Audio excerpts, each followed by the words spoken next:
In 2007, the world suffered a series of poor harvests.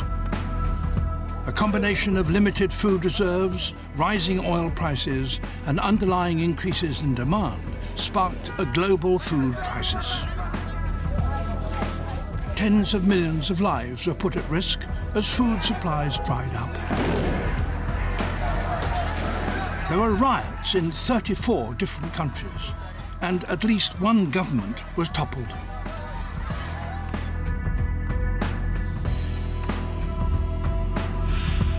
By 2008, the price of wheat had nearly trebled.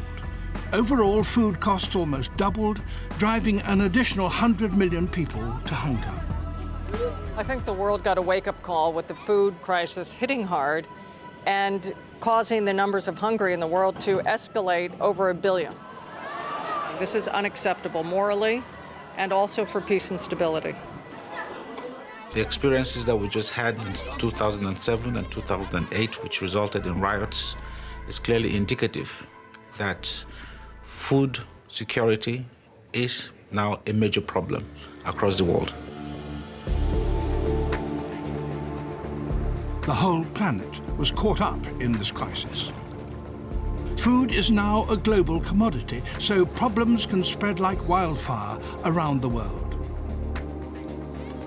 One of the regions most dependent on the global market for its food supply is the Gulf Cooperation Council, or GCC, made up of 6 states in the Arabian Peninsula. This is generally a wealthy region, with oil and gas reserves estimated at nearly $20 trillion by the Dubai International Financial Center Authority. And overall richer countries are net food exporters, but the United Nations Food and Agricultural Organization estimates that these countries import approximately 60% of their food. At the time of the food crisis, shoppers in the Arabian Gulf states suffered shortages of some foods and dramatic price rises. The people were worried that they might not see food available, so they went into the market, they bought more than what they need. This has created an alarm for the future. Food prices have now slipped back from the record highs of 2008, but experts fear that this crisis is just a foretaste of the devastating problems that we will all face with food security in the years ahead. The probability for further such price spikes and crises has vastly increased and will increase further in the future. Today, every government needs to have a risk prevention, a risk mitigation, and risk management strategy around food. The world has become a lot more volatile, so those who don't take care of risk will be haunted by it.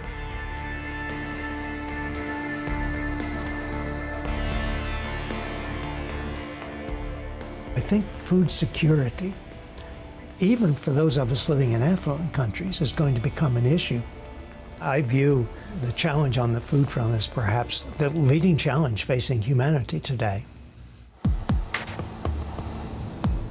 Agricultural production is already struggling to keep pace with the spiraling demand for food. The United Nations predicts that the world's population will increase from less than 7 billion today to more than 9 billion by 2050. That's an extra 50 million mouths to feed every year. In the GCC states, the rise is even more dramatic. The population of the region has soared from 4 million in 1950 to nearly 40 million people now. It could be close to 70 million by 2050. And global food demand is also being increased by changing international diets. As people become more wealthy, the food that they choose to eat consumes far more of the planet's scarce resources.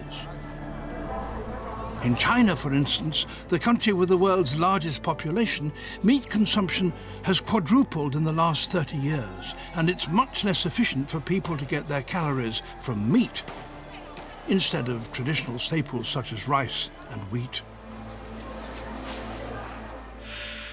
It can take over 20 kilograms of grain to produce just 1 kilogram of lamb. The world needs to grow twice as much food by 2050 just to meet this growing demand. But agricultural production is threatened as resources such as water and oil are under pressure. The available arable land is being used up, and farmers are forced to adapt to the dramatic environmental changes caused by global warming. The Intergovernmental Panel on Climate Change warns that temperatures could increase by as much as 4 degrees centigrade by the end of the century, with devastating consequences for food production around the world. You know, there's a whole range of impacts that are associated with climate change. In the case of India, we've estimated that every 1 degree increase in temperature could lead to 5 to 10% reduction in yields of some crops, wheat in particular. As early as 2020, several countries in Africa are likely to suffer a decline in yields of some crops by up to 50%. But there's also the impact of extreme events, including droughts, floods, extreme precipitation events. This also has direct impacts on agriculture. So there's every reason to be quite worried about food security for the world in the future. Climate change could see half the world's population facing food shortages by the end of the century. The greatest challenge to food production in many hot, dry regions of the world is the depletion of water resources needed for agriculture. The relationship between water and food is not well understood. We drink, as adults, close to 4 liters of water a day as water as tea or coffee or whatever. But the food we consume each day requires 2,000 liters of water to produce. One of the biggest users of water is agriculture. And agriculture, depending on which part of the world you're in, uses from 60 to over 80% of this resource. And in the past, it has been readily available, and now there is a greater realization that the resource is not going to be available forever, and there are already water-stressed regions in the world, Middle East being one of them. And so there has to be different thinking in terms of the use of water in agriculture. Water is so crucial to achieving food security. And if we don't manage it well, we've got big problems coming up. This shortage of water is particularly acute in the Arabian Gulf states. Temperatures are very high in this region, so a huge volume of irrigation water is needed to grow most crops. But there is very little rainfall, and water resources are being depleted across the Arabian Peninsula. A recent scientific study in Qatar shows why the region's wells are running dry. What we're doing today is taking sample of this water, and we do analysis to see the quality of the water for agriculture and how much it is being depleted here in the country. Qatar is a water-scarce country, just like the other Gulf countries, and basically every water drop counts.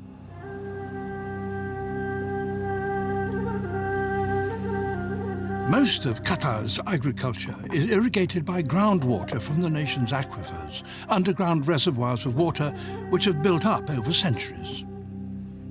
It's an arid region, so basically not much rain in this region here. And because of that, the recharge to the groundwater aquifers is minimal. Water is being pumped out of the aquifers at about 4 times the rate that they're being refilled. And as the levels drop, seawater is flooding in and making the water too salty for agricultural use. The groundwater table dropped during the last few years, and seawater actually intrudes into the groundwater, so this increases the salinity of the groundwater. This is a global issue. Not only are farmers in the Arabian Peninsula suffering water shortages, but also many of the major agricultural countries which supply food to the region. In India, which exports an estimated $3 billion of food a year to the Arabian Gulf states, water tables are dropping by as much as 3 foot a year. When Sukhdev Singh from the Punjab region first farmed his land in the 1970s, he found good quality water at 60 feet. Now he has to drill much deeper for water which is more salty and less effective for irrigation. पहले हमने 110 feet पर लगाया, वो भी अच्छा नहीं मिला। उसके बाद 220 लगाया, वो भी अच्छा नहीं मिला। उसके बाद अब हमने 550 लगाया, तो कुछ अच्छा हुआ, लेकिन फिर भी नंबर 1 पानी नहीं मिला हमें। Thousands of farmers in Punjab face financial ruin as they invest in ever deeper wells to irrigate their crops. जुड़ा हुआ इस तरीके से है जैसे आपने एक कुआं लगाया, मैंने एक कुआं खोदा, तो उस पर 3 लाख रुपए हमने इन्वेस्ट कर दिए, तो इसका अर्थ सीधा सीधा ये होगा कि आपको डेब्ट उठाना पड़ेगा। तो डेब्ट उठाया तो उसका रेट ऑफ इंटरेस्ट बहुत ज़्यादा होता है और वो फिर लथने का नाम ही नहीं लेता। इसीलिए तो मानसिक तनाव जब होता है, इसीलिए तो इंसान सुसाइड की तरफ चला जाता है। In Sukhdev's own village, there have been several suicides. Many farmers are now giving up in what has been one of the world's great wheat-producing regions. हमें लगता है कि एक दिन ये बंजर हो जाएगी, ये कुछ भी नहीं होगा।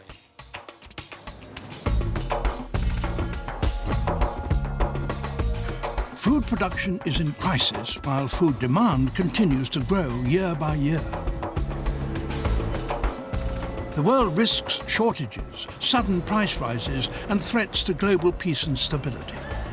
And the Arabian Peninsula is particularly vulnerable to disruption in the international food markets. Arabian Gulf states already import more than half of their food, and the Economist Intelligence Unit projects that the food imports that flood into the region through ports such as Doha are set to double to $49 billion in the next 10 years alone. Some economists fear that this huge deficit leaves these countries exposed to financial problems in the future. If oil prices do come down and food prices remain high, the ability of the GCC countries to purchase food from the rest of the world would be significantly strained. Even though the GCC is a very rich area, there are pockets of poverty. Higher food prices can quickly translate into popular resentment, and that could lead to a lot of instability. And this could have consequences around the planet, because this region is not just a major global energy supplier, but also a growing economic power. The importance of the GCC is in terms of a region that is one of the largest suppliers of financial capital. If there is food insecurity in the Gulf, it would mean that a lot more money would be spent at home just purchasing food items. And much less to invest abroad. So the Gulf's position as a major financial investor in the rest of the world would be threatened. And obviously with the poor countries, a lot of low-skilled workers from developing countries work in the GCC and therefore send back money every year to their families, which is a major source of income for those families and indeed for those countries. So there is a lot at stake. The leadership of this area clearly needs to address this long-term concern of food security and look at the ways of means of solving it.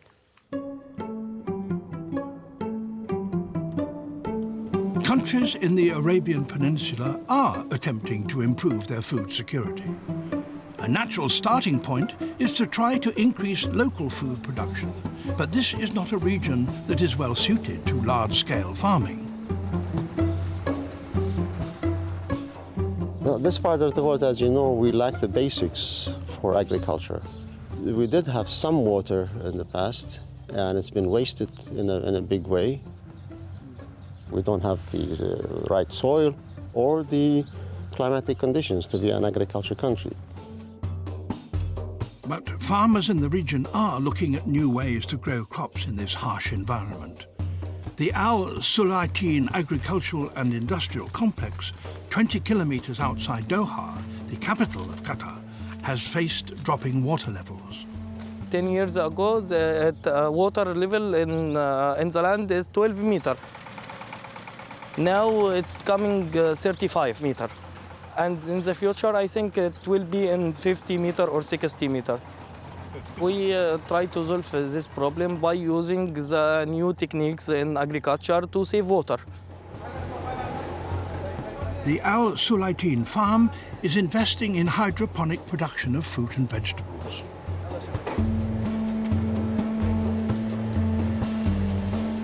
In this form of agriculture, nutrients are not taken from the soil.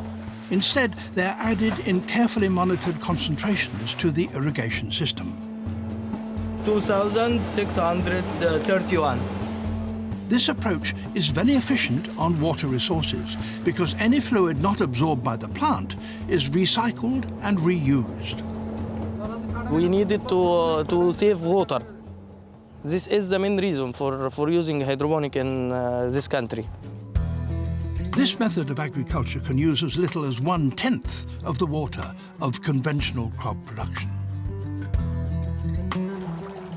And now the Mirak Farm Group in the United Arab Emirates has developed an innovative new outdoor hydroponic growing system specifically adapted to the environment of the region. In the winter, they grow strawberries, lettuce and tomatoes using hydroponic techniques over 35 hectares of uncovered land. We are operating in this farm the largest open field hydroponics growing system in the world. If I'm not mistaken. The company has built up a successful business utilizing this form of farming to produce thousands of tons of fruit and vegetables for sale both within the region and for export to Europe and the Far East. For us, it's the only way of planting. I mean, without this system, we would not be able to plant much at all. Unit cost is very, very low. The percentage of grade A produce is very, very high. It's almost 97%. It uses very, very little water and very little fertilizers. So hydroponics is the way to go forward.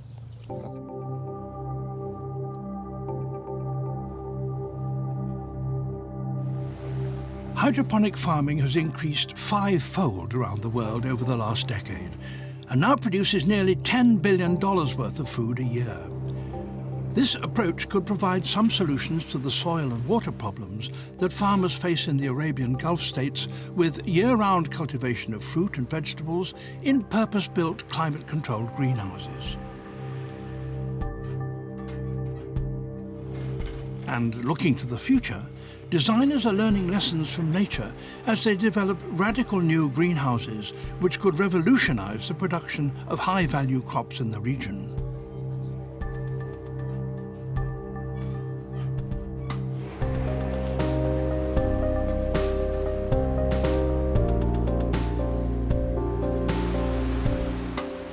Michael Paulin helped to develop these ideas as part of the team that built the largest greenhouse in the world at the Eden Project in southwest England.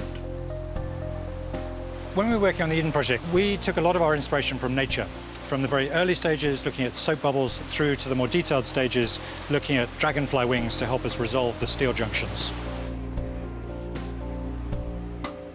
Paulin has gone back to the drawing board with his groundbreaking new project. This time he's working on a greenhouse to irrigate plants using seawater in hot, dry countries. And the adaptations that animals have made to cope with arid conditions lies at the heart of these ambitious plans. It's based on a beetle that lives in the Namibian desert. It's called the fog-basking beetle, and it's evolved a way of harvesting its own fresh water in a desert environment. Because it's matte black, it's able to radiate heat out to the night sky and become just slightly cooler than its surroundings. So even when there's only a tiny amount of moisture in the air, it's still able to harvest that very efficiently and conduct it down to its mouth. the greenhouse evaporates seawater in a process almost identical to the beetle.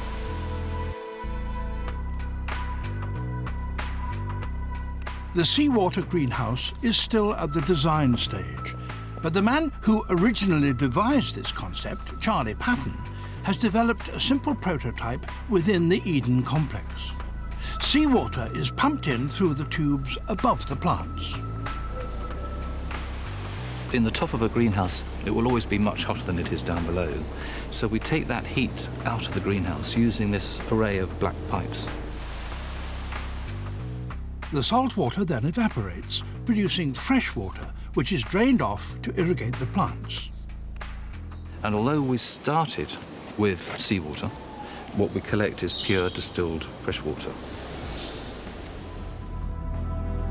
For countries such as Qatar, which currently imports about 90% of its food, this kind of innovative scheme could help to enhance its long-term food security. We reckon that it would take about 80 hectares of seawater greenhouses to make Qatar self-sufficient, which is actually a very small area in comparison with the size of the country. Arabian Gulf states are attempting to increase agricultural production in the face of serious international concerns about food security. Modern greenhouse technology could allow the region to grow much of its own fruit and vegetable requirements. Farmers in the Arabian Peninsula could also produce much more of the region's meat if efficient ways can be found to grow the forage crops, mainly grasses, which are used to feed grazing livestock such as sheep and goats.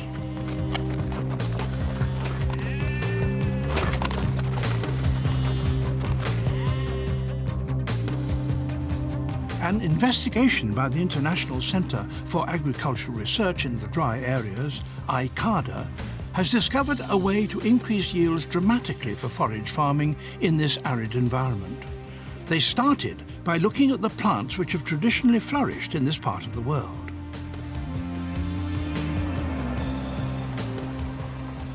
Hundreds of plant species, local plant species were collected.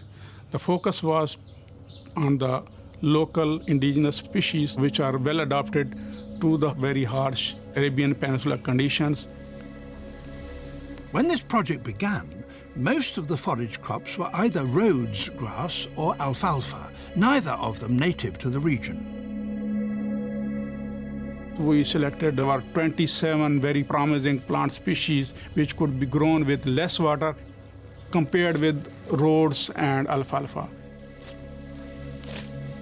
One traditional Arabian grass offered exceptional water efficiency. We found that the Lebed is the best.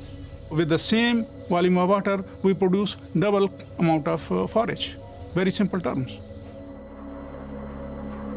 Lebed grass uses half as much water as other popular forage crops. ICARDA is now producing Lebed seeds to distribute around the region. Farmer Rashid Ahmad Al-Akhantoubi believes this water-efficient crop can help Arab countries to produce much more of their own food. والله طال عمرك في حدود الحين صار في حدود 5 سنوات كنت استخدم هذا اللي بتزرعينه معنا في المزرعه. والله طبعا استخدم الليبل لانه هو طبعا انتاجيته وفير ويستهلك ماء اقل. اوسع الويشوت اوسع في المزرعه عندي وازرع الليبل.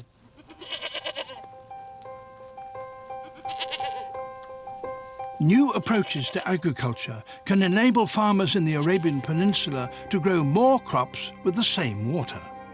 But to achieve the kind of increases in production that would be needed to transform the food security of the region, the Arabian Gulf states will also need to find a new source for billions of litres of additional water. Qatar is developing ambitious plans to address this problem by desalinating seawater for use in agriculture.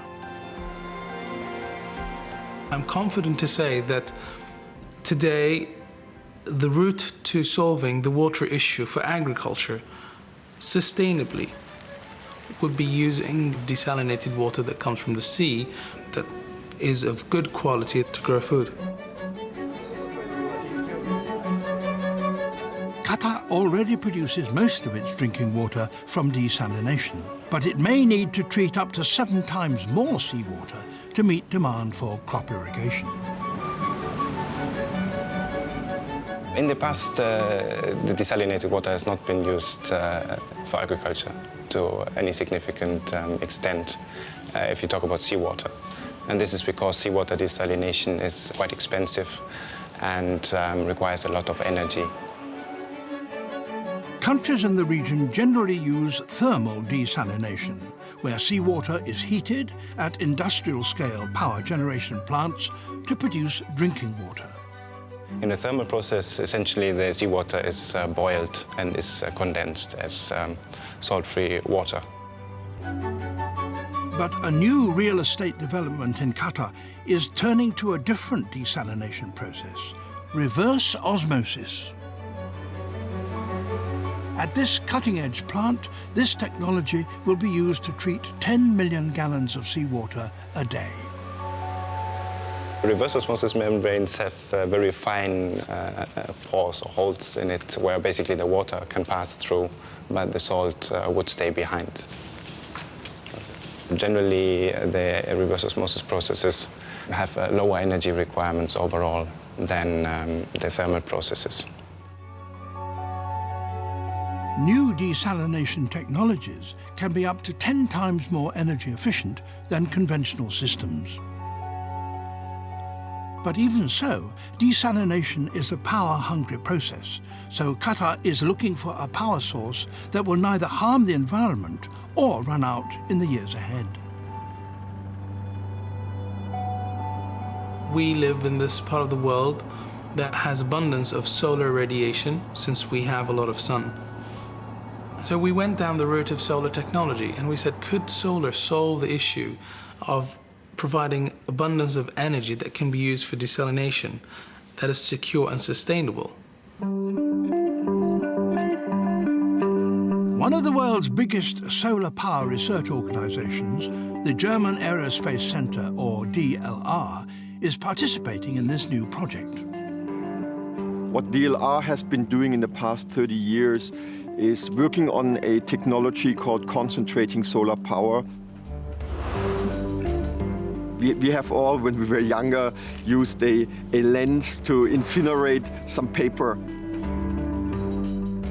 And it's a very similar technology, with the only difference is we don't use a lens, we use hundreds of thousands of square meters of mirrors. And with these mirrors, we concentrate the solar radiation. The German Aerospace Center is adapting this technology to generate the huge energy requirements of major desalination plants. One of the key components of most solar thermal power plants is the so-called absorber tube.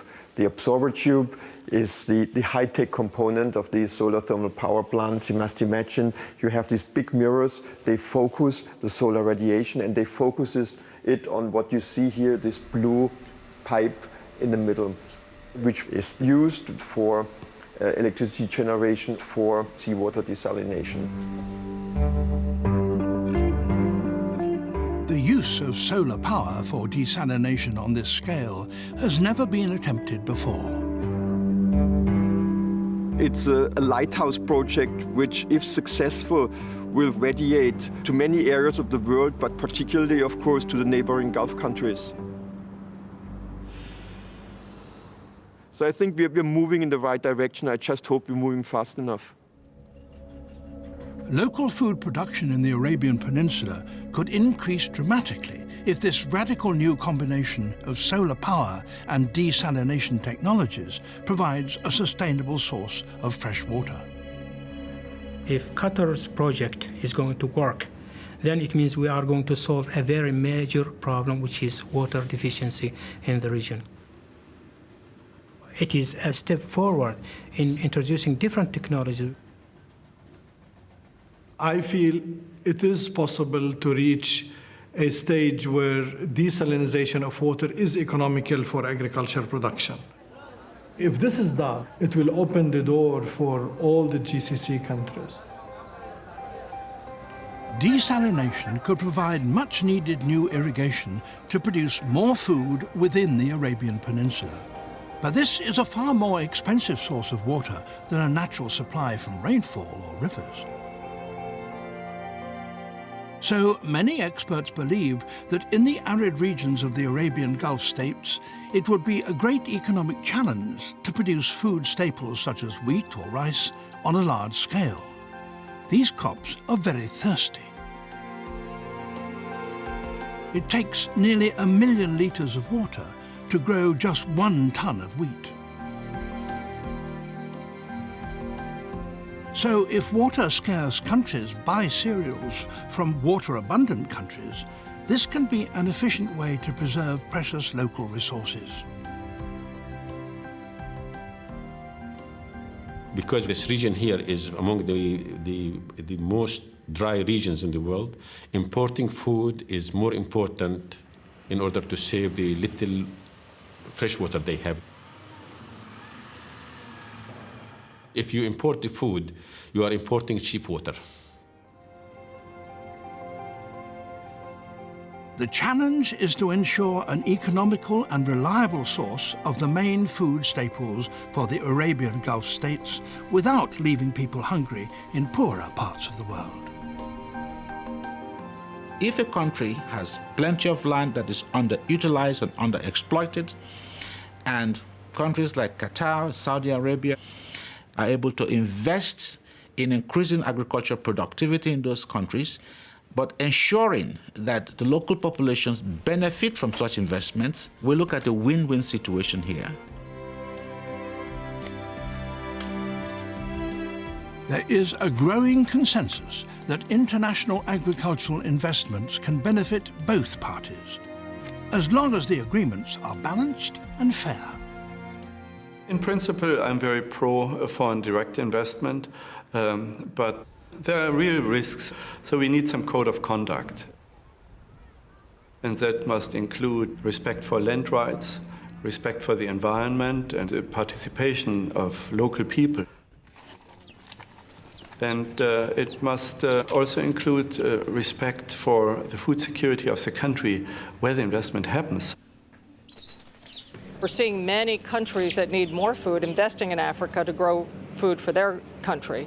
What we want to be sure of at the World Food Program is those investments actually lead to a decrease in hunger in Africa itself, not just feeding the world. By investing in countries where agricultural land is underutilized, Arabian Gulf states can help to increase overall food production in a world where many people do not have enough to eat.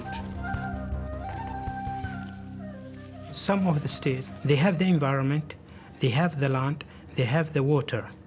So what they need is investments. In the GCC, we have that money. We can either buy lands or we can just buy shares in the companies and produce our own needs like wheat, rice, sugar. And then we can also assist those states in increasing the GDP, in allowing many people to get into work, and in introducing the technology into those states. We are eliminating hunger. We are decreasing the number of poor people. And we are not only assisting the food, we are also assisting the security of the world. The first step in increasing global food production is to make the best possible use of any land that is underexploited. But if we hope to double production by 2050 in order to keep prices stable and a reliable supply of food on world markets, we are also going to have to find ways to radically increase agricultural yields where land is cultivated. And that is going to take a revolution in the way that we farm. Technology is the fundamental and central piece to bringing about agrarian transformation. I think investing in technology developments today, whether it's for desalination, whether it's for new crops, new seeds, is certainly fundamental to bringing about changes in agricultural production and productivity. New research is needed to find ways to increase the amount of food that can be produced in parts of the world where agricultural resources are already limited and often getting worse. I don't think we would solve the problem of food security without investing in the science, because the challenges for the future are much more complicated. We said that we will not have fresh water. We don't have fertile soils. We have climate change. So all of these challenges cannot be solved without investing in science.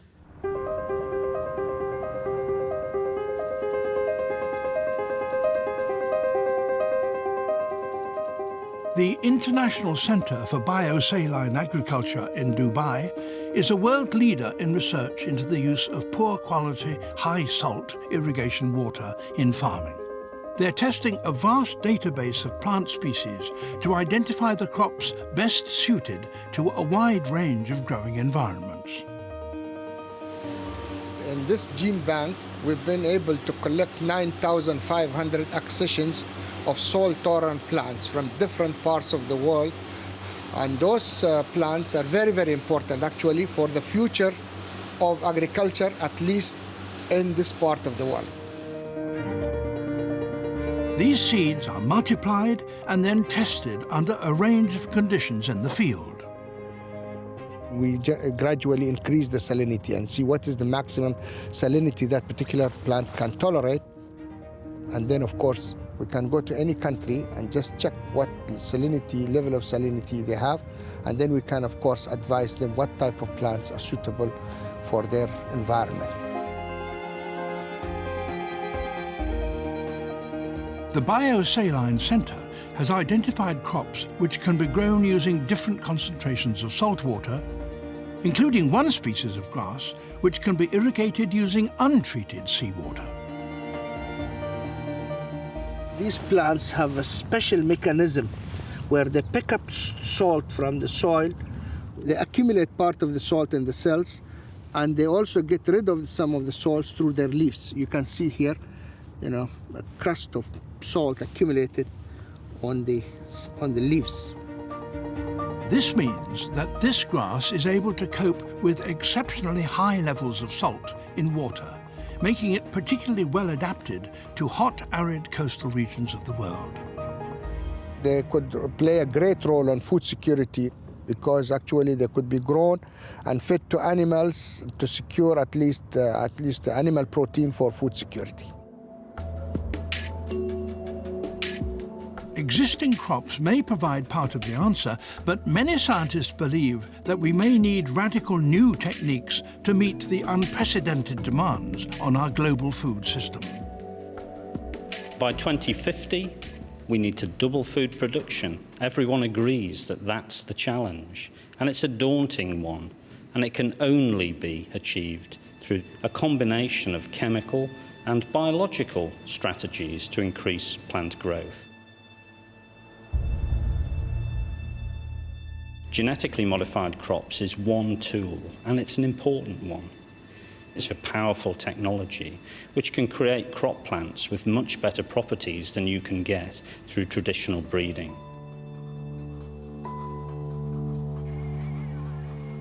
New plant species have saved the world from starvation in the past. During the Green Revolution of the 1960s and 1970s, countries such as India introduced new varieties of staple crops. This helped to increase yields by a factor of up to 10 and enabled food production to keep pace with the growing world population. Now we may need 21st century technology to solve our 21st century food crisis, according to Green Revolution pioneer Professor Swaminathan. Genetic modification techniques have opened up uncommon opportunities for new kind of combinations. Take, for example, in my own center, we have transferred genes for seawater tolerance from mangroves to rice and other crops. I can raise a number of good crops with seawater.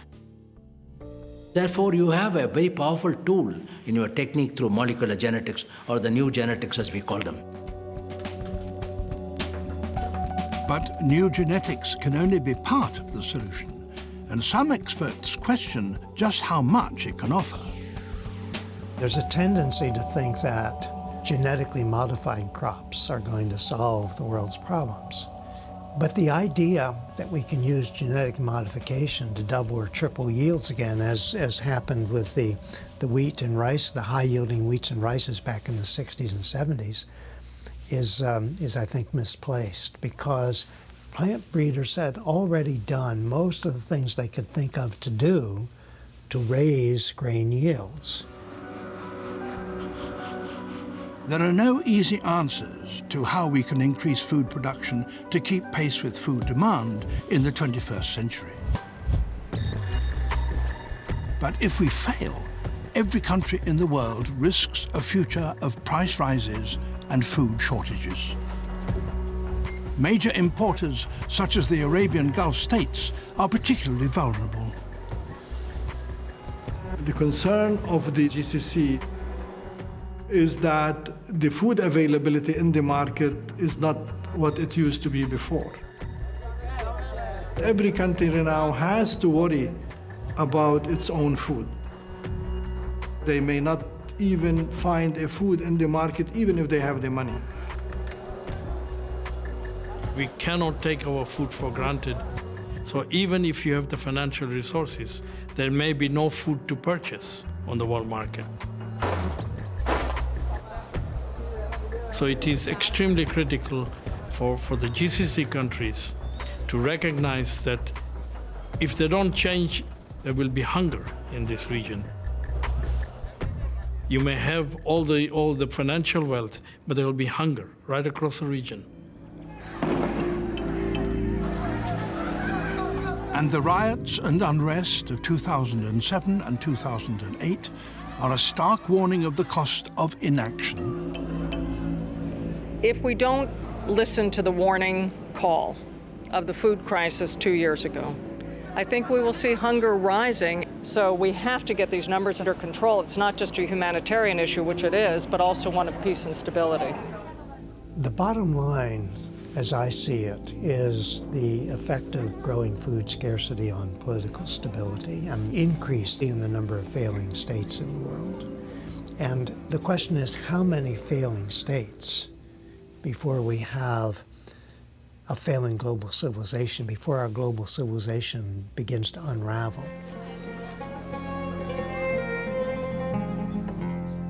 The world leaders cannot afford to fail.